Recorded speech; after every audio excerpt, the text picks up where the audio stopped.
Hey there, and welcome to my first YouTube Snowflake Iron Man series. This account is going to have two main goals. First, I want to level up my skills as evenly as possible. That means getting every skill to level 2 before I can move on to level 3. Second, I want to get a quest cape as early as I can. Now I know those sound like pretty basic goals, but as you're going to see, that's going to be a lot harder than you might first think.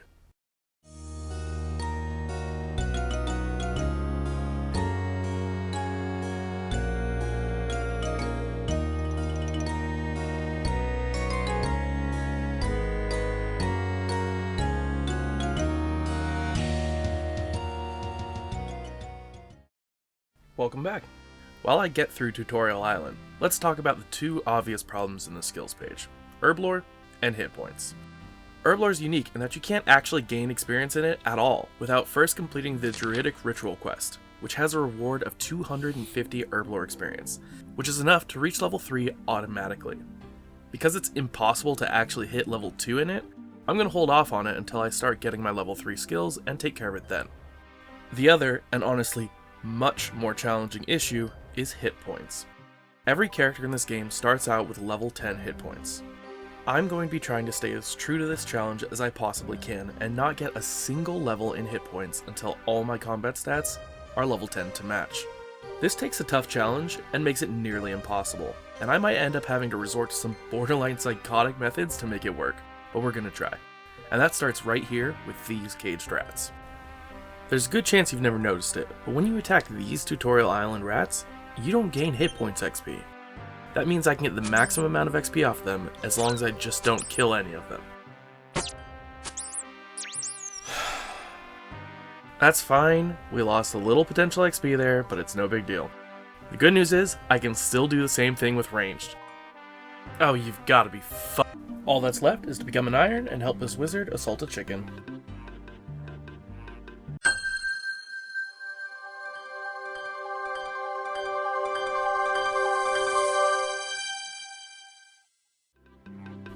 Now that we've finished Tutorial Island, I'll see you in Lumbridge.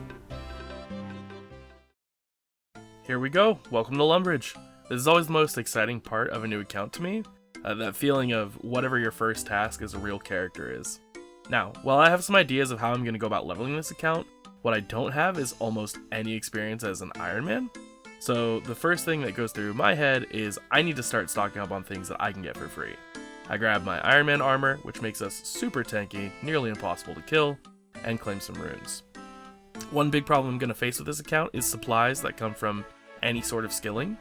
By capping the XP I'm allowed to get in any one skill at a time, that also means that I can't use that skill to get myself things like food, extra potions, and all the logs I'll need to fuel 3 different skills. So I'll have to rely on shops and item spawns for a lot of what I'm going to be doing. So let's go get some gold.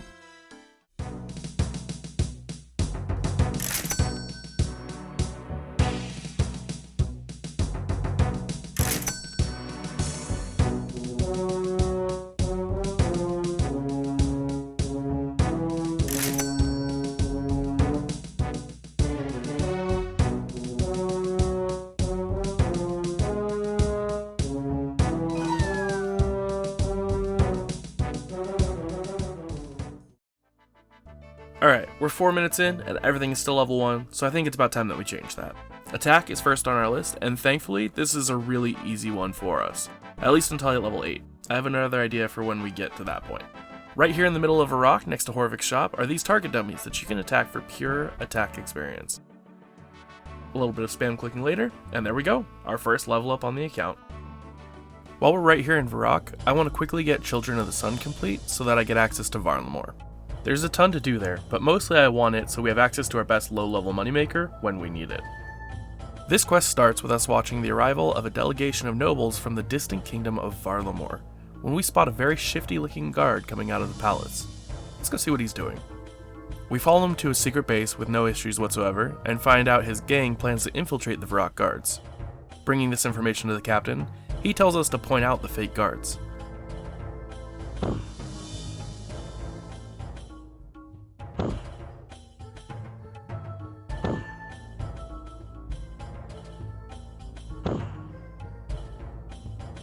After, we're allowed into the interrogation of the bandit.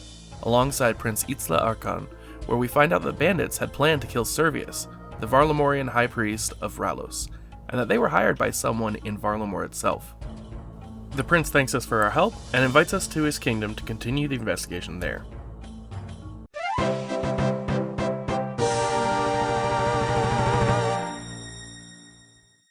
So the next skill we have on our list to train is Strength, and this skill is probably the biggest hurdle to overcome right now. Knowing that Slayer's on the horizon, I grab a Monkey's Task from Turiel and buy a bunch of wines to have some food, which we'll definitely need.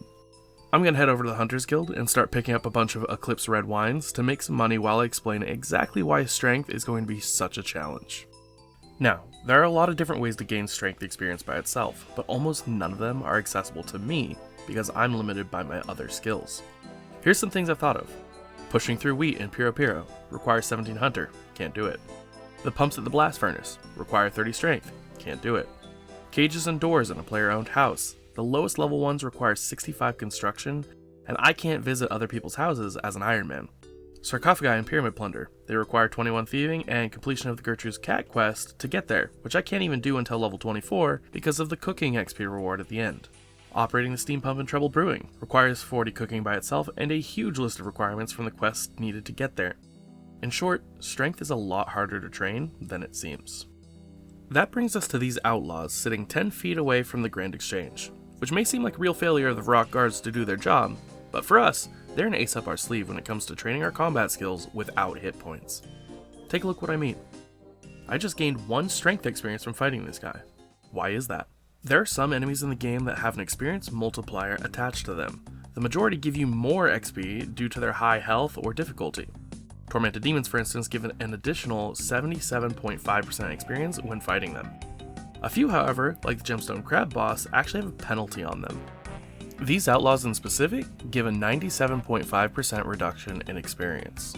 Because of the way that experience is awarded, the smallest XP you can get is 0.1 experience in a skill. Anything lower will always get rounded down to 0. Doing a little math here, we can see that when we hit a 1, we normally get 4 Strength XP. Take 2.5% of that, and we get 0.1 experience, just barely enough to register and give us progress. However, since hit points only gives 1.33 XP per point of damage, that means we could deal up to 3 damage and still be under the cutoff for hit points experience. Let me be clear, this is insane and no one should do this. There is, however, one more way that I can get my hands on some Strength experience with minimal hit point gains. That's by turning in intelligence papers collected from fighting crime across the kingdom of Kourend. Every 30 minutes somewhere in Kourend, a gang meeting will occur for 5 minutes, and during that time, there will be a gang boss and a bunch of gangsters who can be killed for their intelligence papers. Turning these in to Captain Jania in Shazian will give you a training manual, which lets you get your choice of attack, strength, defense, or hit points experience, scaling with your level. As long as I deal at least 1 hit point of damage to one of them, when they despawn, I should be eligible to get their drops. It'll probably take a couple tries to get it right, but I'm hoping this will be our ticket to training Strength. I do have my ult here to try and splash on the enemies to keep their attention, but I realized pretty quickly that this isn't necessary for this to work, it just makes it easier. So she'll be gone after the first few attempts at this. Yeah, I probably should have looked it up, but I had no idea those guys could one-shot me. This is gonna be a long grind. That'll keep going on in the background while I work on getting my other skills up. I'll check back in if we get anything interesting from it. Alright, there's been a lot of explaining in this video, and it's time to buckle down and get some actual levels out of the way. Since those training manuals are like XP lamps and give scaling experience, I'm using some of my hit points budget on these first few levels to increase the effectiveness of those books. For the most part, when it comes time to train my combats, I'll be killing whatever I'm assigned for my Slayer task so that I can soak up that free Slayer XP along the way.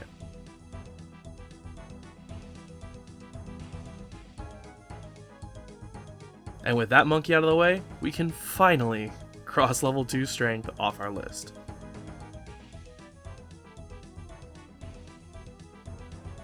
Wasting no time at all, I get level 2 defense while I'm here,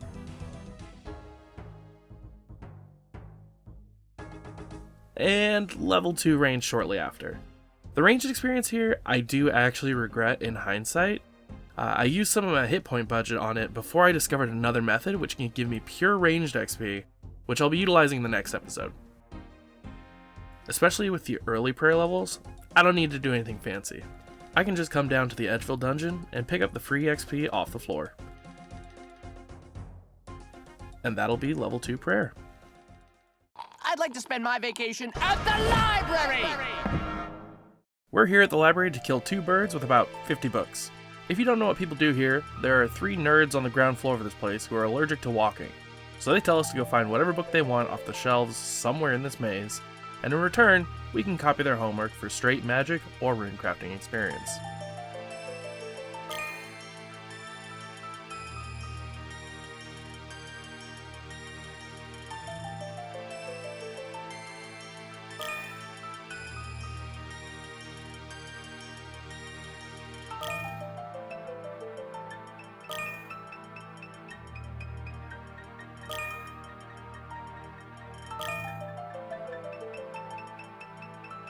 Six books down, and level 2 magic.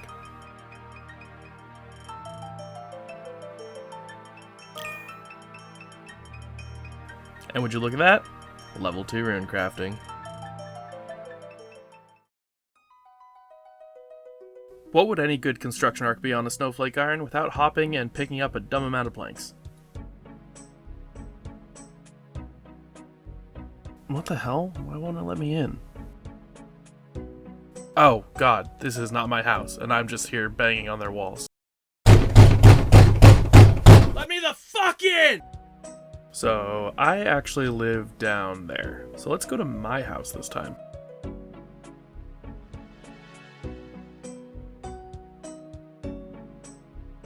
Alright, now that I'm home, let's go ahead and put these plants in the ground. Right, I forgot that you need a watering can. Alright, watering cans are acquired. I did choose to go with bag plants because it also gives a little bit of farming XP, and I have no idea how to farm. And one more chair to build, and there we go. Level 2 construction.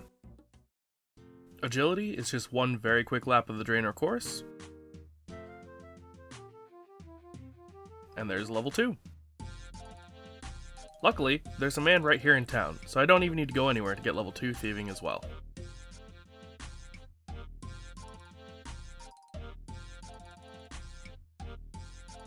I'm shearing sheep here in Lumbridge to make balls of wool for my crafting level, since we'll need them for the sheep shearer quest later.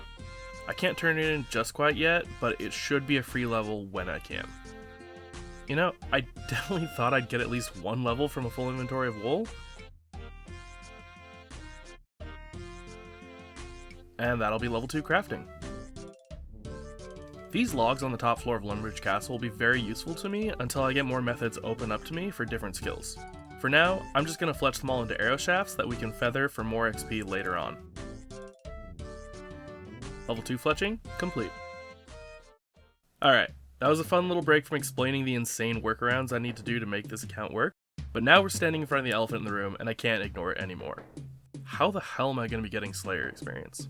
Slayer experience is granted when an assigned Slayer monster dies, and you get XP equal to the initial hit points of the enemy, and those multipliers I talked about from earlier apply to Slayer as well. But that XP drop when it dies actually has 2 parts to it that you normally never see split up. Half the experience goes to whichever player dealt the most damage to the enemy. The other half goes to whichever player dealt the last hit. Unless you've been doing partner Slayer in a multi-combat area, this means you've probably never gotten a half XP drop, because it's weird. That all sounds very nice, but how does this help me at all as an Iron Man? You can see here my ult doing most of the work on this monkey, and I get the last hit, but no experience because I'm an Iron Man. So what can I do? Poison. Poison damage takes everything you know about how any sensible system in this game works and throws out the nearest window. If I can get my hands on some, then it should be easy to get Slayer XP with minimal combat. Just poison the enemies and wait, right? Wrong. Just like with strength before, it's normally not very complicated to get poison, but because all my skills are limited, it's not doable for me. This is a list of all the poisons in the game. Taking out the ones we clearly can't do, we would need level 60, 73, and 82 Herblore respectively, or we could kill things, but I don't have the experience to spend on that. We could also use 65 fishing or 50 fire making to make these other ones, but in short, none of these are available to me. Now there's probably some people out there who've played Peers who are saying something like, "Hey Traevyn, can't you get a poisoned iron dagger from rogues?" Yes, you can. However, they require 32 thieving. Can't do it. So that leaves us with only one option left. Have my ult fight it while I leech the kills. But wait, didn't you just say you couldn't do that because you're an Iron Man? Yes, but I also said, poison damage takes everything you know about how any sensible system in this game works and throws it out the nearest window. I'll cut to the chase. Because of the way this backward system works, if the enemy is poisoned, even if I hit a 0 and then it dies, I still count as the last hit and get half the Slayer experience. So we're going to use this to our advantage. Bobitos here has a blowpipe and a serpentine helm on, which guarantees any hit will inflict poison. And I have this bright blue goblin hammer, which ensures I will always hit a 0. Meaning no chance of combat experience, but I will count as having had the last hit. And there we go, 3 delicious Slayer experience. I'll see you in a few minutes. So I got an XP random, and it physically pains me to watch this clip because I put the experience on Slayer for some reason, rather than Strength, which is going to be the real problem that I face. Oh well. And there we go, level 2 Slayer. I'm just going to finish off these last couple of monkeys to get this task out of the way. A little fun fact I learned recently, these caves of Kuchanath always spit you out to the next cave in a clockwise direction, which is really useful for getting to that island for the clue step. So obviously for Hunter, I can't just take the easy way out of doing the museum quiz, so I'm on my way to the Felipils beach, and I'm dead. I could never do a Nightmare mode character. There's level 2 Hunter, and my home telly's on cooldown, so these wolves can actually help me out with a quick ride back to Lumbridge. It might seem a little odd to be doing this quest after I got my runecrafting level, but honestly, low-level runecrafting is so miserable that the library is a significantly better option anyway. I do want to get access to the rune essence mine though. Wherever I can, I want to try to use one skill to set myself up for leveling another skill later down the line. This quest starts with us talking to the Duke of Lumbridge, who asks us to take this strange talisman he found to the Wizard's Tower to the west. The head wizard Cedrador tells us that this talisman could be the key his order needed to finally begin making their own magic runes. He tasks us with taking some of his research notes to the rune shop owner in Varrock to confirm his suspicions. Aubrey sends us right back to the tower, and we do indeed now have access to the long-lost rune essence mines.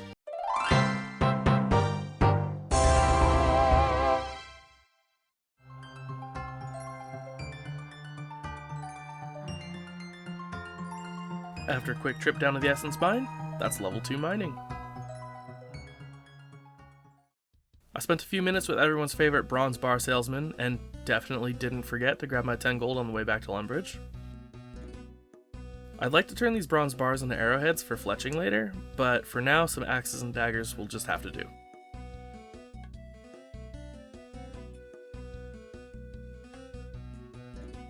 Level 2 smithing complete. The right side of the skills page is honestly such a relaxing breath of fresh air for me after having to do so much to make my combat skills work. It almost felt like I was going too fast after spending so long on things like Strength and Slayer. But anyway, I caught some shrimp for level 2 fishing.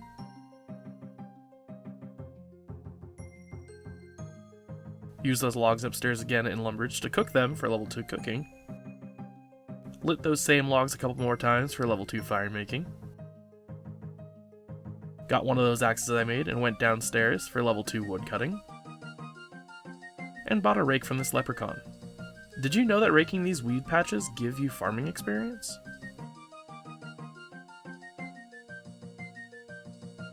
I had to go find a different patch, but that's farming level 2. In order to train sailing, you do have to start the Pandemonium quest, but completing it gives a chunk of 300 sailing experience, so we'll be finishing it later. For now, we begin by talking to Will and Anne, 2 upstanding citizens on the Port Sarim docks. They let us know about a wonderful job opportunity, and after a short interview, it looks like I'm the perfect candidate. We set sail and eventually come upon a shipwreck that we can hopefully salvage something good from, but all I managed to pull up is this dingy old necklace. I cannot believe this betrayal. Luckily for us, we wash up onto the island of Pandemonium, and the locals here are very helpful. They'll even give us the supplies to build our own raft to get back to port.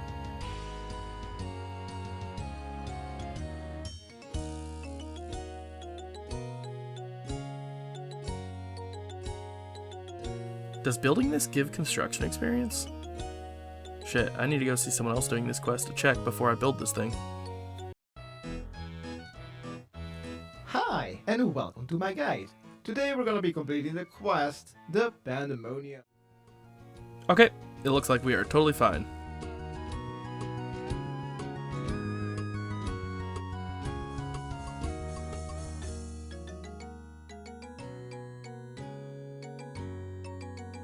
So, like I said, we can't finish that quest, but what we can do is trim our sails anytime it comes up for a little bit of sailing experience each time.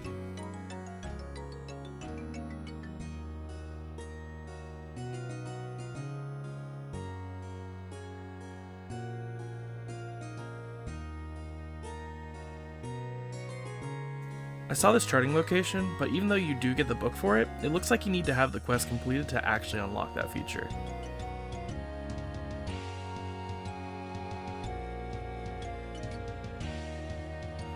A few more laps on the raft, and our final skill is finished. Level 2 sailing completed.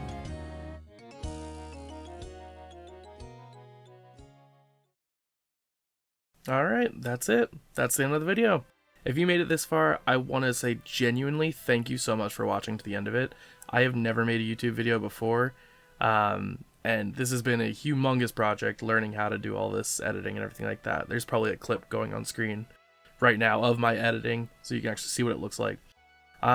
So do the YouTuber thing, you know, like, comment, subscribe, all that stuff, but if you do comment, that's what I would really appreciate. Could you please give me some feedback? What did you like? What did you dislike? How can I make my series better? Because there's going to be more of it to come. Alright, thank you guys so much, and I will see you in episode 2.